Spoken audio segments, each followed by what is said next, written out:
امید ہے کہ آپ سب حضرات خیریت سے ہوں گے۔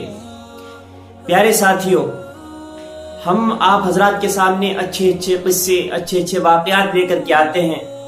آج کا جو قصہ ہے وہ بہت ہی سبق آموز قصہ ہے۔ اس قصے کو سن کر کے ہم بہت سبق حاصل کر سکتے ہیں۔ پیارے ساتھیوں، بنا ٹائم ویسٹ کیے اس قصے کی طرف بڑھتے ہیں۔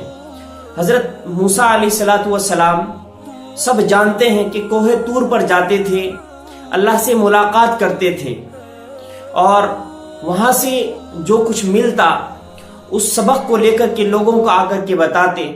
لوگ اس پر جو عمل کرتے وہ کامیابی کے زینے پر چڑھتے، اور جو اس سے انکار کرتے وہ کفر کی طرف چلے جاتے تھے۔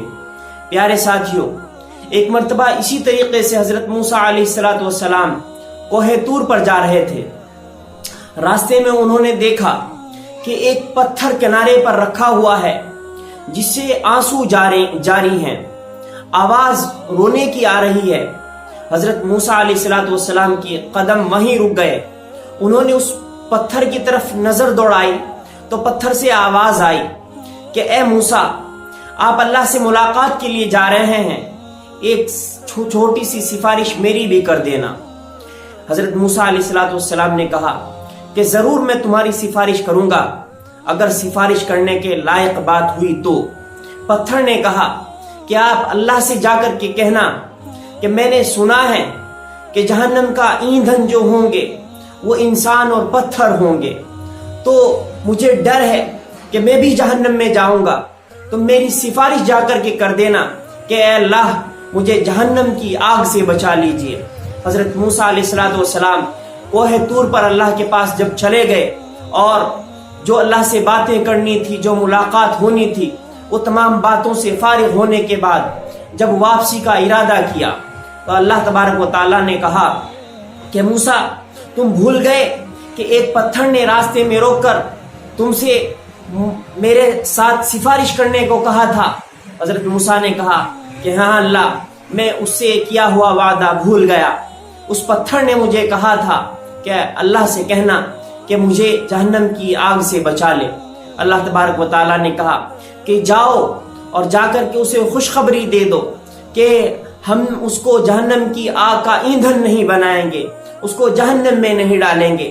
حضرت موسیٰ علیہ السلام نے آ کر کے وہ بات پتھر کو بتائی، پتھر خوش ہو گیا۔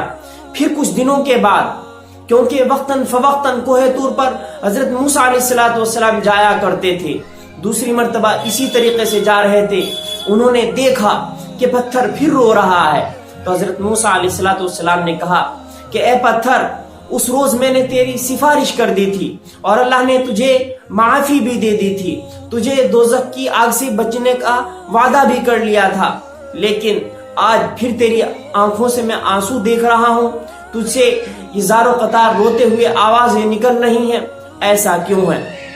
اس پتھر نے کہا کہ اس دن میں اللہ کے خوف کی، اس کے غصے کی وجہ سے رو رہا تھا، جہنم کے دوزخ کے ڈر کی وجہ سے رو رہا تھا، اور آج اللہ کی محبت میں آنسو بہا رہا ہوں۔ پیارے ساتھیوں، اس قصے سے ہم سبق حاصل کریں کہ وہ جانور، وہ پتھر، وہ تو اللہ کے خوف سے رو رہے ہیں، اور ہمارا حال یہ ہے کہ ہم نمازیں چھوڑتے ہیں، ہم برے کام کرتے ہیں، اور پھر بھی ہنسی خوشی رہتے ہیں، اللہ سے ڈرتے نہیں ہیں، اس کے غضب سے ہم خوف نہیں کھاتے۔ اللہ سے ڈریں، 5 وقتہ نماز پڑھیں، اور اپنے آپ کو ایسا بنا لیں کہ ہمارا داخلہ جنت میں بغیر حساب و کتاب کے ہو جائے۔ پیارے ساتھیوں، ایسے ہی قصے، ایسے ہی واقعات ہم آپ کے سامنے لے کر کے آتے رہتے ہیں۔ آپ ہمارے اس چینل پر بنے رہیں، اور جن ساتھیوں نے ابھی تک ہمارے چینل کو سبسکرائب نہیں کیا ہے، لہٰذا سبسکرائب کر دیں تاکہ آنے والی ویڈیوز آپ تک پہنچ سکیں۔ گھنٹی کا بٹن بھی دبا دیجئے۔ اللہ آپ کو اجر عظیم عطا فرمائے۔ اسی طریقے سے ہنستے رہیں، مسکراتے رہیں، اور اپنی زندگی میں خوشیاں بانٹتے رہیں، خوش رہیں، دوسروں کو خوش رکھیں، اور اللہ کی عبادت میں اپنا زیادہ سے زیادہ وقت گزاریں۔ میرے بھی لیے دعائیں کرتے رہیں۔ السلام علیکم ورحمۃ اللہ وبرکاتہ۔